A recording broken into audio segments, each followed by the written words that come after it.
Okay. Now, let us try to solve again this problem. Okay, to justify that it is indeed your imagination that is only the limit every time we are analyzing. Kasi palagi natin sinasabi yun, as long as you finally understood the concept, kahit hindi mo kabisado yung formula, okay lang. Basta kabisado mo yung concept, walang magiging problema. You can still analyze a certain situation.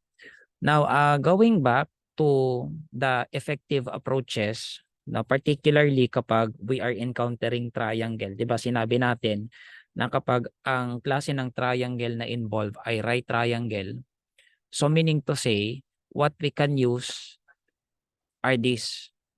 Okay, we can use trigonometric functions, the SOHCAHTOA, and then we can also use Pythagorean theorem. But you have to understand that these formulas or these approaches are exclusively applicable lamang kapag ang triangle na involved ay right triangle. Kapag ang triangle ay hindi na right, definitely we cannot anymore use this. Okay, so for example, you have encountered an acute triangle. So an acute triangle is a triangle at which all the interior angle, okay, or it is a type of triangle uh, in which all its interior angle is less than 90 degrees. Okay, and then another type of triangle aside from acute and then right triangle is an obtuse triangle. So an obtuse triangle naman is a triangle in which one of its interior angle is greater than 90 degrees already. So a triangle that is both acute and then obtuse is what we called oblique triangle. So kapag ang triangle ay oblique, definitely another approach na naman yung gagamitin natin. So that's the time we use sine law, cosine law, and then even tangent law. Yan nga lang kasi kahit hindi na natin kabisaduhin yung concept ng tangent law eh. As long as alam na natin yung sine law at saka yung cosine law, wala nang magiging problema dito. So you have to understand that you can only use sine law and then cosine law if the triangle is an oblique triangle. Okay, remember an oblique triangle is either an acute triangle or an oblique triangle. So basically, it is not anymore a right triangle. Take note of that kasi marami pa rin nalilito sa inyo kung tuwing kailan ginagamit yung trigonometric function, yung Pythagorean theorem, tuwing kailan naman ginagamit yung sine law at saka yung cosine law. So I hope that this video will end that once and for all. Okay, now, balikan natin yung problem number 1. As I said, we will again try to solve this but by just using the concept of trigonometry. Okay, 'di ba? Sabi natin, we have useful techniques, no? We have 3 in particular, the tip to tail method, the point diagram, and then the rotating method. Now, this time let us use let us use tawag dito, tip to tail method. Okay, tip to tail method. Remember that we have only 2 inclined forces, P and then F. So once we use tip to tail method, so what we need to do is to connect the tail of F to the tip of P. And then definitely dahil ang resultant ay hindi magzi-zero, so ang ibig sabihin nito, yung magiging triangle natin ay ang magiging polygon natin ay hindi magko-close. Magiging ganito siya. Okay, now take note that I also included the angular directions of the 2 inclined forces. So the angular direction of P is 38 degrees. Again, it is measured from the horizontal kasi yun yung binigay na graphical presentation ng problem natin. So it is measured from the horizontal. And then yung F naman, yung 15 degrees, measured from the vertical axis. So ito yung 15 degrees. So ito yung dalawa. So ang ginamit talaga natin dito ay tip to tail method, and then dahil hindi nga siya magko-close, yung magko-close doon sa tail ng P tapos doon sa tip ng F yung resultant force. Okay? R resultant force. Okay, so kung napansin nyo, meron tayo ngayong triangle. Okay, so ibig sabihin, concept lang talaga ng trigonometry yung kailangan natin para ma-analyze ito. And then another important thing that you also need to note about analyzing a triangle is the number of known values. Okay, maraming hindi alam to. The minimum number of given values every time we are encountering a triangle must be at least 3. Okay, at least 3 known values para masabi mong pwede mo siyang i-analyze. Kasi kapag 2 lang yung given values, kahit anong gawin mo, baliktarin mo man ang mundo, hindi mo siya ma-analyze, wala kang masosolve. It will be useless. Your analysis will be useless. So you have to take note of that. Okay, so the first, if that is the case, meaning to say, the first step every time we are encountering a triangle is to count the number of known values. So in this case, in the triangle that we have, let us try to count the given values. Okay, so definitely we have this side. So this is the first. And then this side also of the triangle. So that is equivalent to F, and then its magnitude is given as well, 272. Pero maliban doon, wala na, dadalawa pa lang. Okay, dadalawa pa lang siya. We can consider 38 degrees as part of the given value kasi kulang siya, no? Kasi yung pag-count ng given value sa triangle, yung sides at saka yung interior angle. Wala nang iba. Hindi rin pwede yung 15 degrees. Okay, kasi it is not part of the interior angles of the triangle. So yun yung kasalukuyang problema natin. We have only 2 given values. So meaning to say, kung ang required number of given values para ma-analyze natin ito ay 3, so ibig sabihin, gawa natin ng paraan para maging 3 at least yung given value. Paano? Okay, now, subukan nating computein yung interior angle ng triangle dito. So let us use a Greek symbol theta to represent that. Now, I believe that you will agree with me that if this line, if this inclined line, no, or the line of action of P is measured from the horizontal and the angle is 38 degrees. So ang gawin ko, mag-display din ako dito ng horizontal line. Okay, this is a horizontal line. Okay? If that is a horizontal line and we are still referring to the inclined line of P or the line of action of P, so I believe that you will also agree with me that its angular direction from the horizontal line that we displayed is also equivalent to 38 degrees. Okay? So if that is the case, I think you will also agree with me that the total angle from the horizontal to the vertical is 90 degrees. So yung angle mula dito hanggang dito ay 90. So if that is the case, once we get the summation of this angle and then theta and then this angle which is 15 degrees, the resulting value must be 90. So 90 is equal to this, which is 38. We said 38 degrees. And then plus theta plus 15. Okay, so this is the equation. So since we want to get the value of theta, so ang gawin natin, yung 90 tapos yung 15, i-transpose natin, yung 38 rather, at saka yung 15, i-transpose natin doon sa kabila. Okay, so definitely yung sign nila magiging negative. Okay, so that explains why we have this equation. Okay, so one equation 1 anon, makukuha na natin yung value ng theta and that is 37 degrees. So if you notice, we have already 3 given values. So definitely magagamit na natin yan.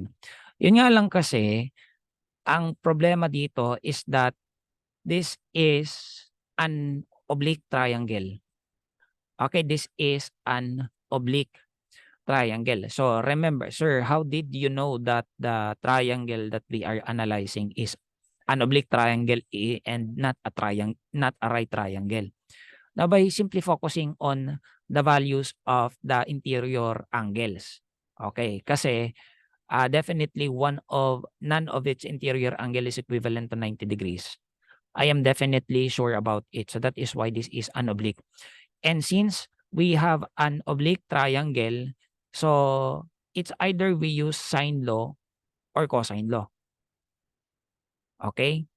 So I believe that the best law, okay, to be used to solve the resultant is cosine law. No, kasi r is the opposite side of the theta that we have, and then the two other sides are given. So meaning to say, the best law talaga to be used is cosine law.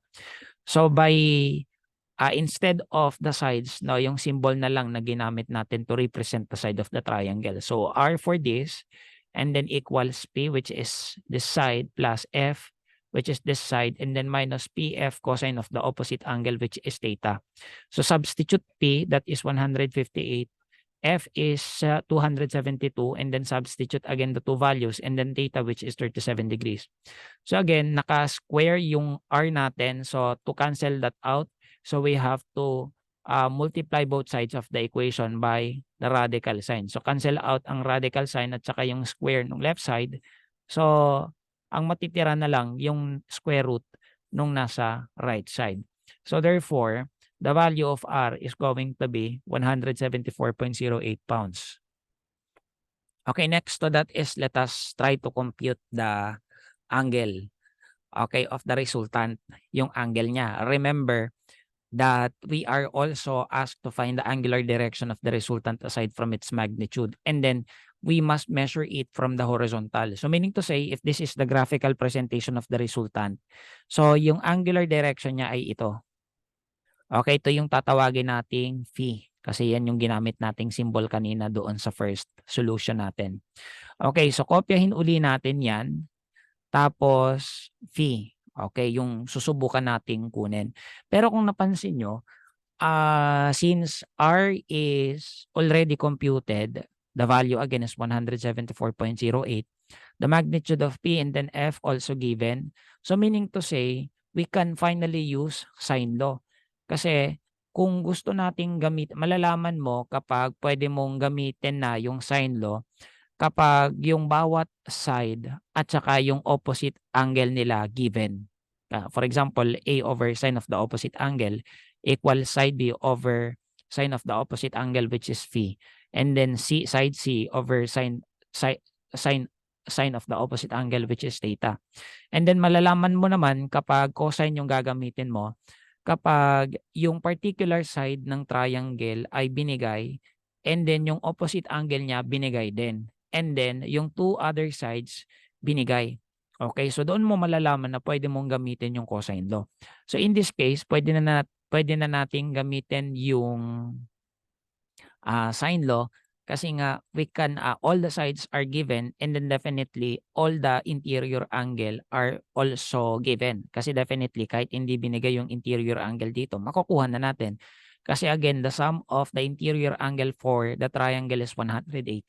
So para makuha natin yung interior angle dito, so 180 plus yung summation dito, and then plus dito. Yan nga lang kasi yung interior angle dito, okay, dependent siya doon sa phi. So we need to compute muna the value of phi for us to have the value of the interior angle of this vertex. Okay, so therefore, gamitin natin yung relationship ng f, definitely yung side ng f, tapos yung opposite angle niya, which is this one. Kasi doon involved yung phi eh. And then, gamitin natin yung side f, tapos yung opposite angle niya na theta. So therefore, by using sine law, in terms of equation, we will be having this equation. Now, substitute the value of f. Okay, so again, the value of f is 272. And then, yung itong dalawa, i-represent na muna natin na isa para hindi tayo mahirapan sa paggamit ng calculator natin. So that is equivalent to beta. And then r, definitely the magnitude is this 174.08. And then yung theta na kakukuha lang natin kanina na ang value ay 37 degrees. So kung napansin nyo, one equation, one unknown, makukuha natin yung value ng beta by simply applying cross multiplication. So that is equivalent to 70.11 degrees. Okay? Now, if we will try to compare, hindi pa pala natin nakukuha yung fee. Okay, hindi pa natin siya nakukuha, beta pa lang yung nakukuha natin. So, definitely para makuha natin yung fee, beta is also equivalent to 38 plus fee. Okay? So, okay, anyway, this is the problem. Okay, there's actually a problem. No, wag na muna nating balikan yung previous slide, no, kasi definitely mali naman yung nakuha nating value. Now, going back to my previous statement para makuha natin yung fee. Okay? So, definitely that is beta plus fee plus 38 degrees. So, since beta is equivalent to 70.11, so yung 38 degrees, transpose mo sa kabila, makukuha natin yung fee. Yun nga lang kasi, kung hindi nyo siya napansin, yung current value ng beta natin ay hindi tugma doon sa actual orientation, okay, ng triangle natin. Anong ibig kong sabihin? Yung current triangle kasi natin is an oblique triangle. Okay, particularly it is an obtuse triangle. Paano ko nalaman? Yung angle dito definitely must be greater than 90 degrees. Based on the graphical presentation, this must be greater than 90 degrees kasi this is an obtuse triangle. So meaning to say, this interior angle must be greater than 90 degrees. Okay, and then remember that this interior angle is represented by our value beta. Now, if this is an obtuse angle, no, and it must be greater than 90 degrees, how come ang nakuha lang natin ay 70.11? This is less than 90 degrees, which is considered as an acute. Okay, hindi siya tugma doon sa actual presentation niya, graphical presentation. Kapag hindi kayo aware, no, dito definitely mamamali kayo.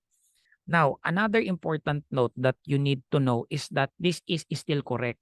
No, the value which is 70.11, which was given by our calculator, is also correct.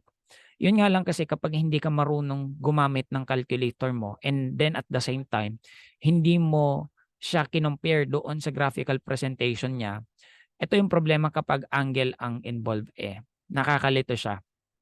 Pero hindi ibig sabihin mali yung binigay ng calculator. Tama pa rin ito. Kung familiar kayo doon sa supplementary, sa complementary, at saka doon sa explementary, yun yung gagamitin natin para ma-correct yung value na binigay sa atin ng calculator. Uulitin ko, tama yan. Tama yan. Yun nga lang, kailangan natin siyang itugma doon sa actual graphical presentation niya na dapat obtuse angle. Okay, so again, the concept that we will be using is the supplementary, the complementary, the explementary. Now again, when we say complementary, the summation of two angles is equivalent to 90 degrees. When we say supplementary naman, the summation of two angles is equivalent to 180 degrees. And then when we say explementary, the summation of two angles is equivalent to 360 degrees.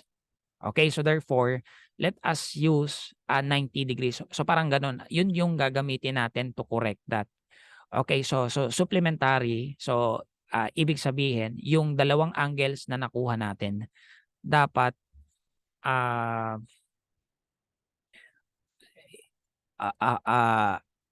yung nawala ako doon. So that's basically the principle that we will be using. So ang gagawin natin yung actual value ng beta, ima-minus natin sa 90 for the complementary concept. Kapag hindi pa rin siya tugma doon sa actual orientation niya graphically, susubukan naman natin yung explementary. So that is 180 minus the actual value of beta. Okay? And if hindi naman siya tumugma doon sa actual graphical presentation niya, yung gagamitin naman nating concept, yung explementary. So 360 degrees minus the actual value of beta. So subukan natin yung complementary. So 90 minus yung actual value ng beta, which is 70.11. Now ang problema, mas lalong lumala, mas lalong lumiit. Okay, 19.89. Dapat nga maging obtuse angle, maging greater than 90. So definitely mali yan. Next, kapag 180 naman, so that's supplementary. So 180 minus the actual value of beta. So kung napansin nyo, obtuse. Okay, obtuse siya, greater than 90. Nasubukan naman natin kapag explementary, so that is 360 minus the actual value of beta. So ito naman, greater than 180. So this is in fact a reflex angle. So meaning to say, the correct value of beta is this. So this is usually the most important part of the analysis every time angle is involved. Okay, so this is the correct. Okay, that is the correct value of beta, no? Conforming to the actual graphical presentation of our current triangle. Now, kunin na natin yung beta, or rather, kunin na natin yung phi. So again, yung value ng beta na na-correct natin is, again, equivalent to 38 plus phi. Okay, so therefore, substitute beta, which is 109.89. So we will be able to compute the value of our phi, which is 71.89. And then once we try to compare it to the value that we get using the first approach, parehas lang sila. Okay?